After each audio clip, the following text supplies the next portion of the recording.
Hello friends, இன்றைக்குள்ள morning routine பார்க்கலாமா? நேற்றுக்கே மாவு அரைச்சி வச்சுருந்தேன்னா அது நல்லா புளிச்சு பொங்கி வந்துருந்துச்சு. அதில் வந்து இட்லிக்கு தேவையான மாவு மட்டும் எடுத்துகிட்டு மீதி மாவை தூக்கி ஃப்ரிட்ஜில் வச்சுட்டேன். எப்போவுமே நான் மாவு அரைச்ச உடனே எல்லா மாவையும் தூக்கி வெளியே வைக்க மாட்டேன். தேவையான மாவு மட்டும்தான் புளிக்கிறதுக்காக எடுத்து வைப்பேன்.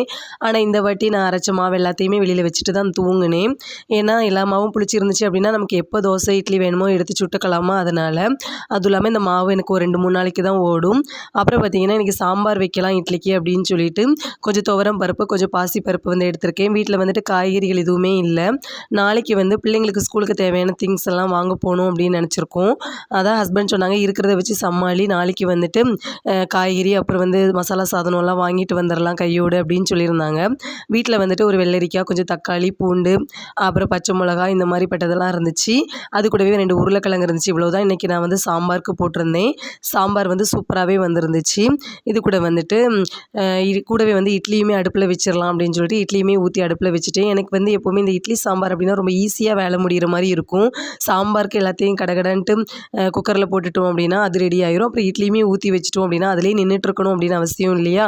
அதனால் அப்படியே வந்துட்டு வெளியில் போய் சாப்பாடெல்லாம் வடித்து வச்சுட்டு வந்துட்டேன். இன்றைக்கி வந்துட்டு காலையில் எங்கள் வீட்டில் டிஃபன் வந்துட்டு இட்லி, அப்புறம் வந்துட்டு சாம்பார். ஹஸ்பண்டுக்கு வந்து இது கூட 2 முட்டை போட்டு ஆம்லேட் போட்டு கொடுத்து விட்டேன். ஏன்னா காய்கறி இல்லை பார்த்தீங்களா, அதனால்.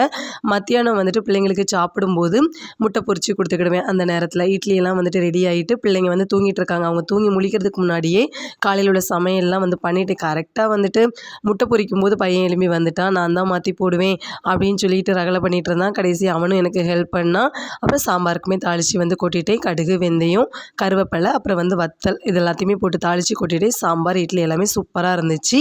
உங்கள் வீட்டில் வந்துட்டு காலையில் என்ன டிஃபன் என்னெல்லாம் சாப்பிட்டீங்க அப்படின்னு கமெண்ட்ல சொல்லுங்கள். என்னோடய வீடியோ பிடிச்சிருந்தா லைக் பண்ணுங்கள். அப்புறம் வந்து சப்ஸ்கிரைப் பண்ணுங்கள் ஃப்ரெண்ட்ஸ். பாய்.